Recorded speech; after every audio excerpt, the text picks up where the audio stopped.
We didn't ask the Ouija board anything. It answered anyways. The planchette started moving before any of us touched it. I know how that sounds.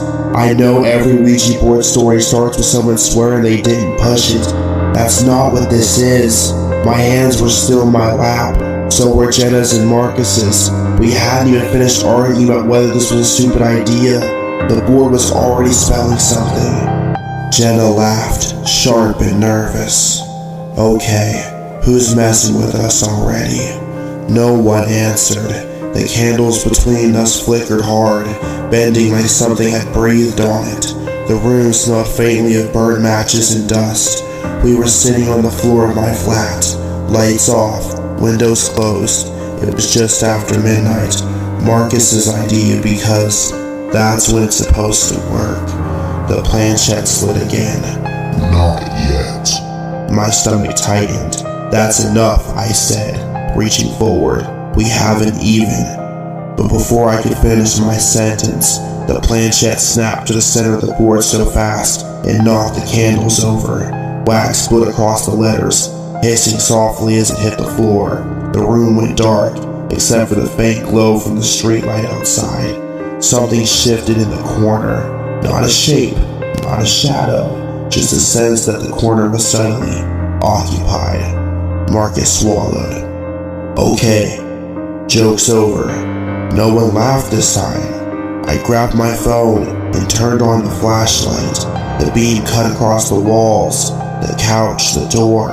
Everything looked normal, too normal. The kind of normal that feels strange, like a set after the actors had left. When I lowered the phone, the planchette had moved again, spelling out, Hello. Jenna's hands were shaking now. We didn't say hello.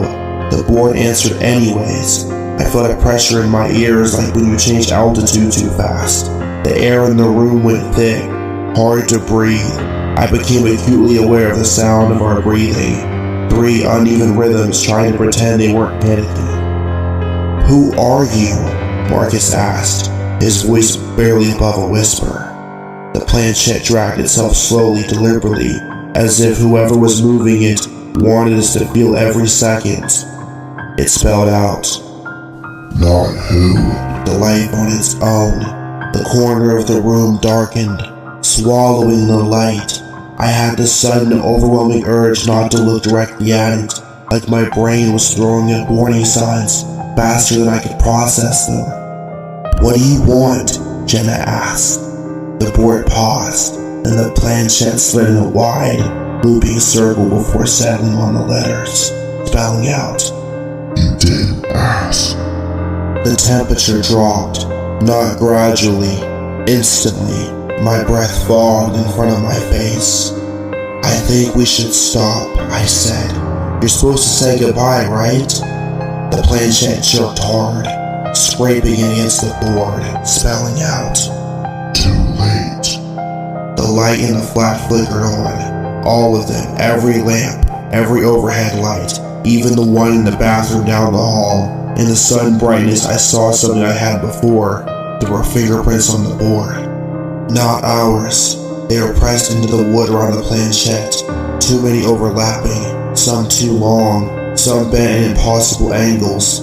They looked burned and dark and permanent, like the board had softened just long enough to accept them. Jenna screamed.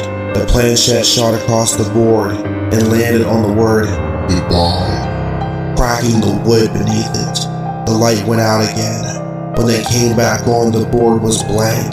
No fingerprints, no cracks, no planchette. Just cheap printed cardboard and a stupid plastic surface that suddenly looked harmless again. We didn't talk about it after that. We cleaned up in silence and went our separate ways. I tried to sleep, but I failed. At 3:17 in the morning, my phone buzzed. A notification from an app I didn't have. Voice memo. New file. I stared at it for a long time before pressing play. Static filled the speaker at first, then breathing. 3 breaths, not mine. Then a voice, close and quiet, like someone leaning down beside my bed. We said hello. My screen went black. The room didn't feel empty anymore.